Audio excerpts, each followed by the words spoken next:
하나님 나라 백성인 하백 여러분, 하백의 성경 아카데미에 오신 것을 환영합니다. 이 시간은 신약을 읽다 35강 시간입니다. 함께 나눌 주제는 오순절 시대 제1부입니다. 높임 받으신 예수님께서 유대와 사마리아에 하나님 나라를 확장하시다. 베드로의 설교, 예수를 믿는 모든 자는 용서를 받는다. 그를 믿는 사람들이 다 그의 이름을 힘입어 죄사함을 받습니다. 베드로는 고넬료의 가족에게 하나님이 예수님을 이스라엘의 메시아로 보내셨고 그분이 만유의 주라는 좋은 소식을 전합니다.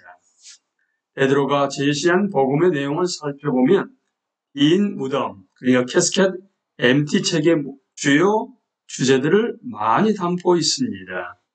모든 선지자는 오신 메시아를 증언합니다. 예수님의 공생의 사역은 그분이 메시아임을 입증합니다.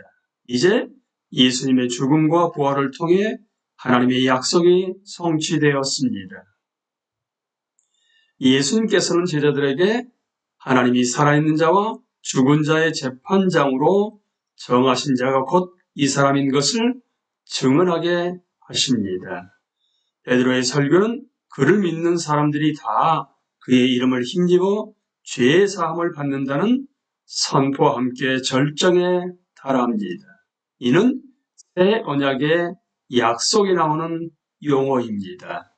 내가 그들의 악행을 사하고 다시는 그 죄를 기억하지 아니하리라. 베드로는 하나님의 백성 가운데 이방 민족들을 포함시키는 하나님의 의도를 선포합니다.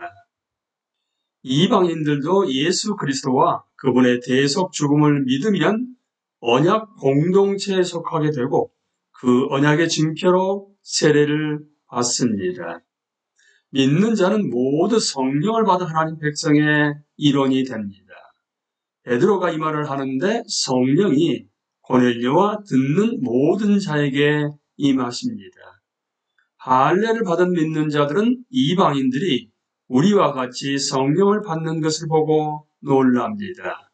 고넬료와 그 가정은 예수 그리스도의 이름으로 세례를 받으며 하나님이 아브라함에게 주신 복음의 약속이 열매를 맺습니다. 언약 공동체의 이방 민족들이 포함된 것은 역사를 통한 하나님의 구속 계획의 성취로 나아가는 결정적인 진일보입니다. 이는 초대교회의 급진적이면서도 획기적인 순간이었습니다. 어떤 사람들이 이 새로운 현실을 받아들이기 어려워합니다.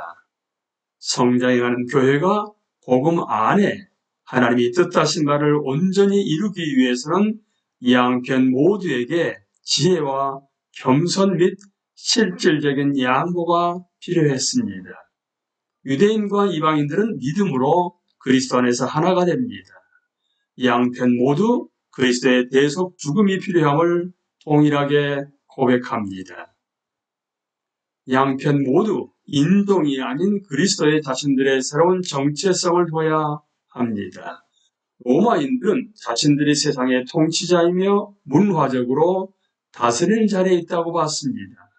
그런데 그랬던 그들이 이제는 공공연히 자신들을 예수, 즉 유대인의 메시아이며 세상의 구주를 믿는 사람들이라고 밝힙니다. 이스라엘인들은 세상에 대해서 자신들이 종교적으로 우월한 위치에 있다고 보았습니다.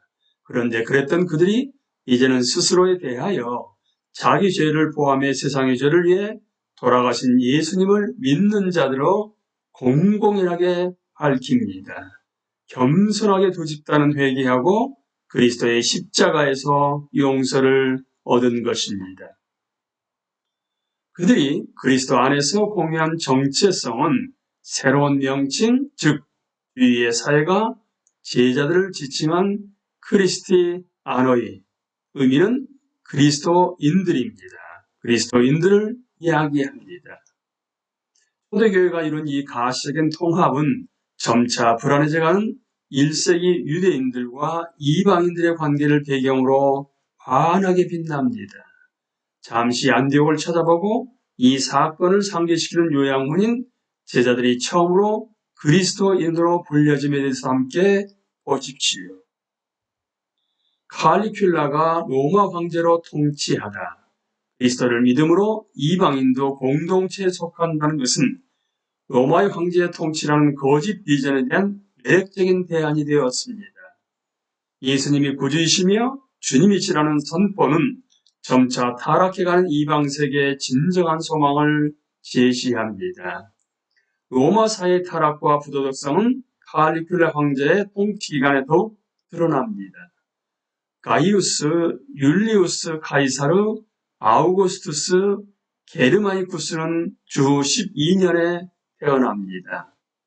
그는 아버지가 게르마니아의 군사 원정을 떠났을 때 어린이용 군복을 입었다는 이유로 칼리큘라, 그러니까 작은 장화라는 별명을 얻게 됩니다. 주 37년 칼리큘라는 디베로 가이사가 죽은 후 황제로 추대됩니다. 집권 초기에는 검투사 경기와 공공사업을 본하면서 자유롭게 통치를 시작합니다. 그는 거대한 애굽의 오벨리스크를 짓고 와서 새로 만든 경주로 한가운데 세웁니다. 그 오벨리스크는 현재도 로마 바티칸 앞에서 있습니다. 황제의 자리에 오른 2년 동안 칼리큘라의 성품은 극적으로 변모합니다.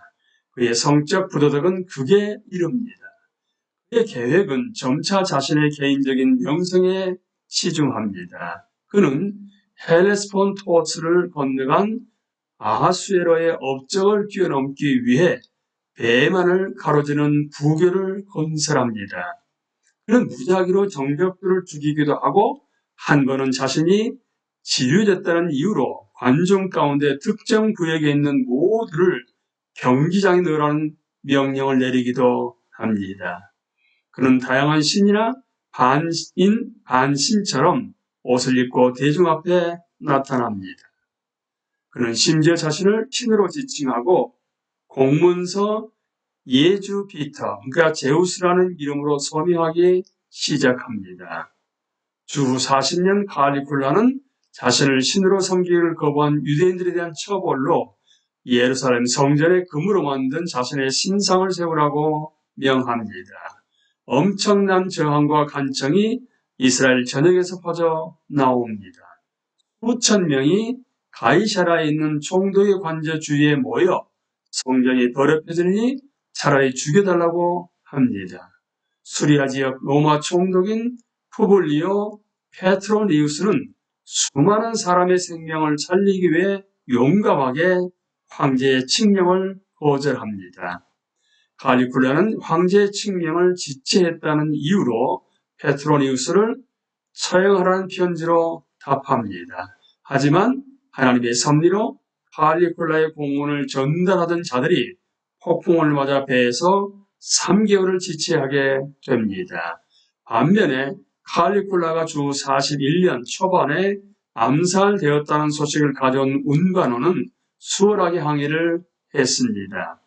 페트로니우스는 자신의 죽음을 알리는 공문을 받기 직전에 칼리큘라가 죽었다는 소식을 듣게 되면서 이 고난을 이겨낼 수 있었습니다. 칼리큘라의 통치는 우리를 감동하여 주위 상황이 복잡해지고 문화가 그리스도에 폭력적으로 맞선다고 해도 신실한 증인이 되도록 합니다. 헤롯 아그리파 1세가 이스라엘의 왕으로 다스리다. 예수님은 약속된 메시아라는 초대 그리스도인들의 선포는 이스라엘의 소망을 성취했습니다. 하지만 이스라엘 사람들은 이방 민족들은 제외하는 종교적 국수주의 내에서 소망을 찾습니다. 따라서 예수님을 믿는 신앙으로 유대인과 이방인을 하나로 만든 기독교 설교자들은 폭력적인 저항을 촉발합니다. 헤롯 아그리파 1세는 헤롯 대왕의 손자로서 이 시기에 권력에 오릅니다. 아그리파는 주전 11년에 태어납니다. 그는 로마에서 상류층 교육을 받았고 화려한 생활을 유지하다가 엄청난 빚을 쌓았습니다. 그의 삼촌인 헤롯 안디바가 개입하여 자신이 다스리는 갈릴리의 수도 디베라에서 괜찮은 수입과 지위가 있는 자리를 제시합니다. 삼촌과의 논쟁 끝에 아그리빠는 로마로 달아나 젊은 칼리굴라의 총애를 구합니다. 그러던 어느 날 디베르 가이사가 빨리 죽어서 칼리굴라가 대신 통치하면 좋겠다는 이야기를 했는데 누군가가 듣고 맙니다. 디베르 가이사는 이 소식을 듣고 아그리빠를 감옥으로 보냅니다. 칼리굴라가 황제가 되자 아그리빠는 사면됩니다. 그리고 감옥에서 찾던 족쇄와 동일한 무게의 금목걸이를 받습니다. 원로원은 아그리빠를 북쪽 영토의 왕으로 선언합니다. 칼리굴라가 암살된 후 아그리빠는 글라우디오가 다음 황제가 되도록 돕습니다. 그 보상으로 글라우디오는 그에게 유대와 사마리아 영토를 추가로 줍니다. 주 41년 오순절 시대가 시작한 지 몇 년 되지 않아 믿기 어렵게도 헤롯 아그리빠 1세가 갑자기 동쪽의 가장 강력한 왕이 됩니다. 그는 헤롯 대왕의 영토에 육박하는 왕국을 다스립니다. 교만으로 가득 찬 그는 아그리빠 대왕 가이사의 친구라는 헬라어 각인이 새겨진 동전을 주저합니다. 또 동전에 자신의 형상을 넣었는데 지금까지 어느 유대인 통치자도 하지 않은 일이었습니다. 할아버지 헤롯 대왕과 마찬가지로 아그리빠 1세는 로마 후원자들과 유대인 백성들의 호의를 사려고 합니다. 그는 거대한 공공 건물을 세워 가이사를 기리고 예루살렘의 북면을 보호하기 위해 거대한 방벽 공사를 시작합니다. 자신의 경건함을 드러내기 위해 아그리빠 1세는 예루살렘 성전에 처음 난 열매를 제물로 드리고 칼리굴라에게 받은 금목걸이도 바칩니다. 그는 토라 두루마리를 건네받아 히브리어로 왕에 해당하는 부분을 읽습니다. 그리고 왕을 세우려면 내 형제 중에서 한 사람을 할 것이요 내 형제 아닌 타국인을 내 위에 세우지 말 것이며 라는 구절에 도달하는 순간 그의 눈에는 눈물이 차오릅니다. 그러자 예루살렘의 종교 지도자들은 화답합니다. 아그리빠여 두려워하지 마소서 당신 우리의 형제니이다.